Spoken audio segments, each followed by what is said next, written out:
Channel आहे YouTube वर बनवलेलं English with Sutrave sir, English grammar with Sutrave sir. तर हा चॅनल बनवण्याचा मुख्य उद्देश इयत्ता 5वी पासून ते स्पर्धा परीक्षेपर्यंतचे जे विद्यार्थी इंग्लिश या विषयाची तयारी करतात तर त्या विद्यार्थ्यांना समोर ठेवून हे चॅनल बनवण्यात आलेलं आहे.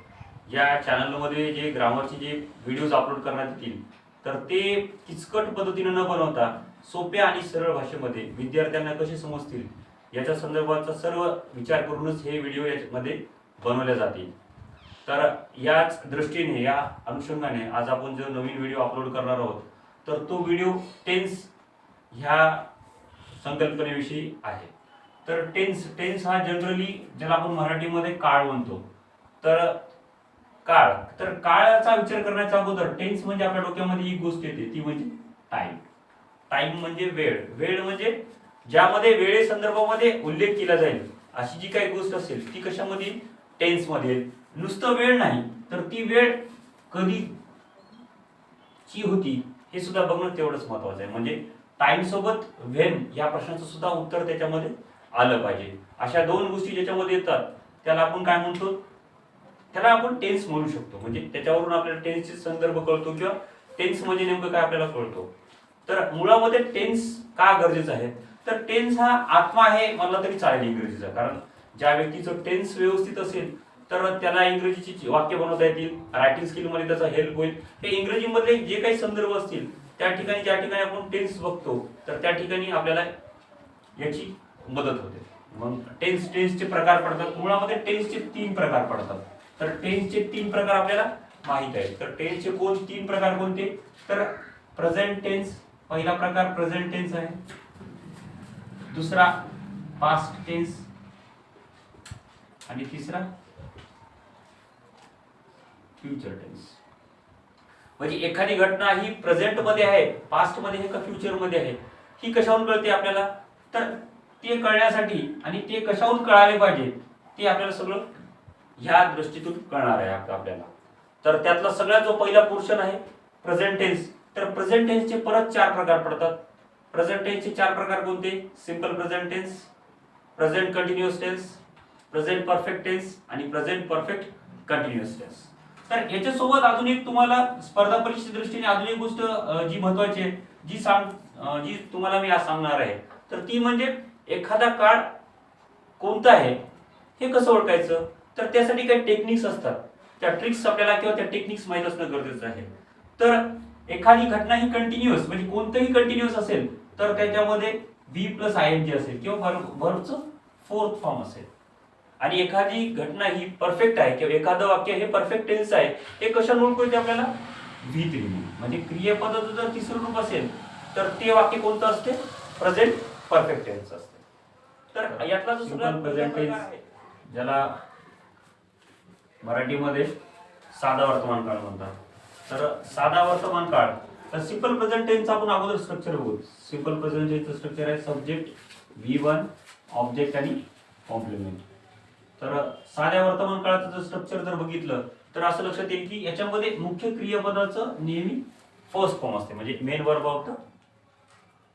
जो असतो त्याचा फर्स्ट फॉर्म दिलेला असतो.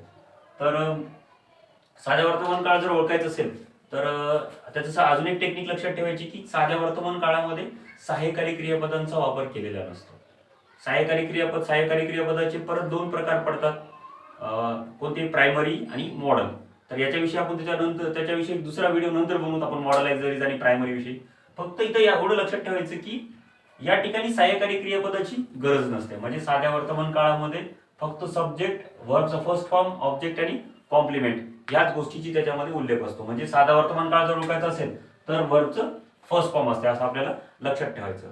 साध्या वर्तमान काळ म्हणजे ज्याच्यामध्ये ऐतिहासिक घटना किंवा जे युनिव्हर्सल ट्रूथ आहेत, जागतिक सत्य आहेत अशा ज्या घटना असतात त्याच याच्यामध्ये येतात.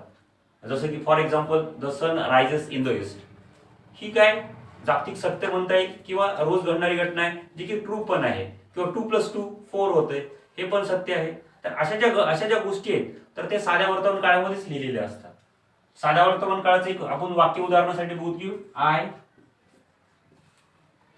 Right a letter. तर आय काय सब्जेक्ट आहे, राईट काय वर्बचं फर्स्ट फॉर्म आणि अ लेटर काय ऑब्जेक्ट आहे. याच्यासोबत आपल्याला अजून एक गोष्ट समजा येते, समजा सब्जेक्ट म्हणून जर ही शी इट जर असेल तर काय करायचं, तर साध्या वर्तमान काळामध्ये ही शी इट जर आलं तर मेन वर्बच्या नंतर यस आणि ईएस हे प्रत्यय लावायचं. फॉर एक्झाम्पल समजा ही गो टू स्कूल हे नाही म्हणायचं, तर काय ही आल्यानंतर साध्या वर्तमान काळामध्ये काय लिहिलं त्याचं goes, he goes to school हे लक्षात ठेवायचं. म्हणजे सब्जेक्ट V1 आणि ऑब्जेक्ट हे जर स्ट्रक्चर लक्षात ठेवलं तर आपण साधा वर्तमान काळ कधीच विसरणार नाही. तर हे आहे साधा वर्तमान काळ. साधा वर्तमान काळाचं परत एकदा रिव्हिजन करू आपण. सब्जेक्ट मुख्य क्रियापदाचं पहिले रूप, ऑब्जेक्ट आणि कॉम्प्लिमेंट हे जर लक्ष जर ठेवलं तर तुम्ही कधी विसरणार. दुसरा प्रकार यामधलाच बघता येईल तो आहे प्रेझेंट कंटिन्युअस टेन्स. लक्षात ठेवायचं कंटिन्युअस शब्द जर आला कोणत्याही प्रकारचं वाक्य जर टेन्स ओळखायचं असेल तर एक टेक्निक लक्षात ठेवायची मी अगोदर सांगितल्याप्रमाणे, ती म्हणजे मुख्य क्रियापदाला आयएनजी प्रत्यय किंवा आपण याला वरचं फोर्थ फॉर्म सुद्धा म्हणतो हे त्याच्यामध्ये येते. हे लक्षात ठेवलं तर आपल्याला कंटिन्युअसची वाक्य कोणत्याही प्रकारची असली तर ती ओळखण्यासाठी फार सोपी जातात. हे लक्षात ठेवायचं. तर मग याचं स्ट्रक्चर बघूत आपण. प्रेझेंट कंटिन्युअस टेन्स तर याचं स्ट्रक्चर काय माहिती का, की याच्यामध्ये सब्जेक्ट टू बी ची हेल्पिंग वर्ब, क्रियापदाचा आयएनजी फॉर्म, ऑब्जेक्ट आणि कॉम्प्लिमेंट. ह्याला आपण असं सुद्धा लिहू शकतो कसं, सब्जेक्ट टू बी ची हेल्पिंग वर्ब कोणती येतील, am, is, are, be plus ING, object आणि कॉम्प्लिमेंट. ह्या प्रकारचं प्रेझेंट कंटिन्युअस टेन्सचं स्ट्रक्चर राहील. हे जर स्ट्रक्चर जर लक्षात ठेवलं तर आपल्याला वाक्य ओळखण्यासाठी आणि या वाक्याचा दुसऱ्या वाक्यामध्ये बदल करण्यासाठी उपयोग होतो. त्यामुळे प्रेझेंट कंटिन्युअस टेन्सचं हे स्ट्रक्चर नेहमी लक्षात ठेवायचं. स्ट्रक्चर काय, सब्जेक्ट टू बी ची हेल्पिंग वर्ब, टू बी ची हेल्पिंग वर्ब कोणती आहे, एम, इज, आर, नंतर क्रियापदाला आयएनजी फॉर्म, नंतर ऑब्जेक्ट आणि कॉम्प्लिमेंट. हे झालं प्रेझेंट कंटिन्युअस टेन्स विषयी. याचं एखादं उदाहरण बघू. For example I am writing a letter. I am writing a letter. हे काय, आय सब्जेक्ट आहे, आय एम हे हेल्पिंग वर्ब, VING राईटला लागल्यानंतरचा फॉर्म आणि अ लेटर काय ऑब्जेक्ट आहे. फक्त याच्यामध्ये तुम्हाला अजून एक गोष्ट अशी सांगतो ती म्हणजे एक लक्षात ठेवायचं की आयच्या नंतर एम येतं, ही शी इटच्या नंतर काय येणार इज, आणि प्लुरल किंवा जे काय असेल समजा प्लुरल म्हणजे अनेक वचन तर त्याच्यानंतर नेहमी आर हे हेल्पिंग वर्ब वापरायचं. हे फार लक्षात आहे कारण बरेच जण ग्रामॅटिकल जेव्हा लिहितात किंवा ग्रामरची वाक्य आपण जेव्हा करतो तर ह्या चुका सर्रासपणे होतात. आपण छोट्या छोट्या गोष्टीवर पॉइंट आउट करणं फार महत्वाचं असतंय की आयच्या नंतर काय आलं पाहिजे, आयच्या नंतर हेल्पिंग वर्ब एमच आलं पाहिजे, ही शीटच्या नंतर काय आलं पाहिजे हेल्पिंग वर्ब इज आलं पाहिजे, आणि प्लुरल मग काही असू द्या, जे असू द्या, वी असू द्या किंवा स्टुडंट्स असेल समजा प्लुरल शब्द तर त्याच्यानंतर काय आलं पाहिजे आर आलं पाहिजे. हे जर लक्षात ठेवलं तर आपण कंटिन्युअस टेन्स मध्ये परफेक्ट करणार. टेन्स लक्षात ठेवा, परफेक्ट हा शब्द आल्यानंतर मुख्य क्रियापदाला नेहमी तिसरं रूप असते, म्हणजे वर्बचा नेहमी थर्ड फॉर्म असतो याच्यामध्ये.